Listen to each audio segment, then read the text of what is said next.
Hi hello friends, welcome back to Media Talks. நான் உங்கள் Mounika.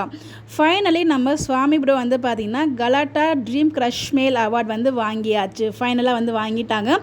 So இது நிறைய அப்டேட் வந்து பார்த்துருப்பீங்க. நான் ஃபுல் வீடியோ நான் இன்னும் பார்க்கல. பார்த்தவங்களுக்கு அப்டேட் ஷேர் பண்ணுறேன். அவங்களோட பேரண்ட்ஸ் கையெல்லாம் அவங்க வீட்டில் அந்த அவார்டு வாங்கினது ரொம்பவே பெரிய ஹாப்பியாகவும் இருந்துச்சு. குட்டி குட்டி வீடியோஸ் தான் பார்த்தேன். இன்னும் ஃபுல் வீடியோஸ் இன்னும் பார்க்கல. பார்த்துறத பற்றி நான் ஃபுல்லாக ஷேர் பண்ணுறேன். பட் எதுக்காக இந்த ஒரு வீடியோ அப்படின்னு பார்த்தீங்கன்னா, நம்ம வந்து போஸ்ட் போட்டிருந்தோம், ஒரு வீடியோஸுமே ஷேர் பண்ணியிருந்தோம். ஸோ கலாட்டா அவார்டு எப்போ வரப்போகுது அப்படின்னு சொல்லி நம்மளோட ப்ரிடிக்ஷன் வீடியோ தான் நம்ம ஷேர் பண்ணியிருந்தோம். ஸோ திரவியமோட அப்டேட் வந்து வந்துடுச்சு. ஸோ கூடிய சீக்கிரமே இந்த வீக்லேயே நம்மளுக்கு வந்து எதிர்பார்க்கலாம் அப்படின்னு சொல்லிட்டு, பேரா வராங்களா இல்லை தனித்தனியாக வராங்களா அப்படின்னு நமக்கு தெரியல அப்படின்னு சொல்லியிருந்தோம்.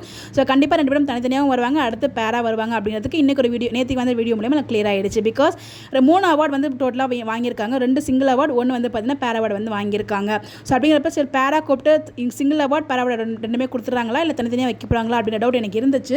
நேற்றுக்கு நம்ம சுவாமி ப்ரோக்கு தனியாக அவார்டு கொடுத்தாச்சு. அதே மாதிரி லக்ஷ்மி பிரியாக்கும் தனியாக அவார்டு வந்து கொடுத்துருவாங்க. அதுக்கப்புறம் 2 பேரும் சேர்த்து வச்சு வீக்காக்கான அந்த பேரா அவார்டும் கொடுப்பாங்க அப்படிங்கிறது எனக்கு நேற்று கிளியராக புரிஞ்சிடுச்சு.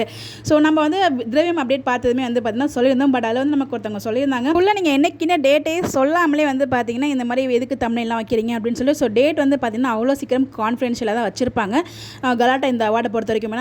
ரொம்ப கான்ஃபிடென்ஷியலாக மெயின்டைன் பண்ணி, ஸோ எப்போ போகிறாங்க எதுவுமே நமக்கு தெரியுது. ஏன்னா திரவியமுக்குமே வந்து எடுத்துருக்காங்க, நமக்கு எந்த அப்டேட்டுமே கிடைக்கல. போன மாதிரி நமக்கு வந்து பார்த்தீங்கன்னா ஃபேன்ஸ்க்குமே அப்டேட்லாம் கிடைக்கும், அவங்க ஆஃப் ஸ்க்ரீன் அப்டேட்லாம். பட் அது மாதிரி எதுவுமே கிடைக்கவே இல்லை. ஸோ அதனால் வந்து அவ்வளோ கான்ஃபிடென்ஷியலாக தான் மெயின்டைன் பண்ணுவாங்க. ஸோ அது மாதிரி வந்து பார்த்தீங்கன்னா அவங்க போனது எதுவுமே நமக்கு தெரியல. ஒன்ஸ் அவங்க இன்டர்வியூ ரிலீஸ் பண்ணால் தான் நமக்கே தெரியும் இந்த மாதிரி வந்து எடுத்திருக்காங்க அப்படின்னு சொல்லிட்டு. அதை வச்சு தான் என்னோட ப்ரிடிக்ஷன் படி நம்ம ஷேர் பண்ணியிருந்தோம். பட் அது வந்து நம்ம ப்ரிடிக்ஷன் வந்து கரெக்டாக இருக்குது அப்படின்னு இதில் நான் கொஞ்சம் ஹாப்பியாக ஃபீல் பண்ணுறேன். பிகாஸ் நம்ம நினச்ச மாதிரியே அதில் ப்ரிடிக்ட் பண்ண மாதிரியே வந்து பார்த்தீங்கன்னா இந்த வீக்கே வந்து நம்ம விஜயோடது, ஐ மீன் சுவாமி ப்ரோடது வந்துருச்சு. ஸோ கூடிய சீக்கிரமே லக்ஷ்மி பிரியா அண்ட் வீக்கா ரெண்டுமே சேர்த்து வரதுக்கு பாசிபிள் இருக்குது. இதுவுமே ஒரு ப்ரிடிக்ஷன் தான். பட் எடுத்துருப்பாங்க எனக்கு தெரிஞ்ச இன்டர்வியூ. பட் கூடிய சீக்கிரம் ஒவ்வொன்றா ரிலீஸ் பண்ணுவாங்க. ஸோ கண்டிப்பாக இந்த வீடியோ மூலிமா உங்களுக்கு வந்து புரிஞ்சிருக்கும்னு நினைக்கிறேன் நான் என்ன சொல்ல வரேன் அப்படின்னு சொல்லிட்டு. ஸோ வந்து நம்ம ப்ரிடிக்ஷன் தான், நமக்கு எக்ஸாக்டாக அப்டேட் கிடைச்சா நம்ம கண்டிப்பாக எக்ஸாக்டாக டேட் வந்து கொடுத்துடலாம். நம்ம ஒரு டேட் கொடுத்தது ராங் ஆகிடக்கூடாது அப்படின்றதுக்காக தான் நம்மளோட ப்ரிடிக்ஷனை நம்ம ஷேர் பண்ணியிருந்தோம். தேங்க்யூ.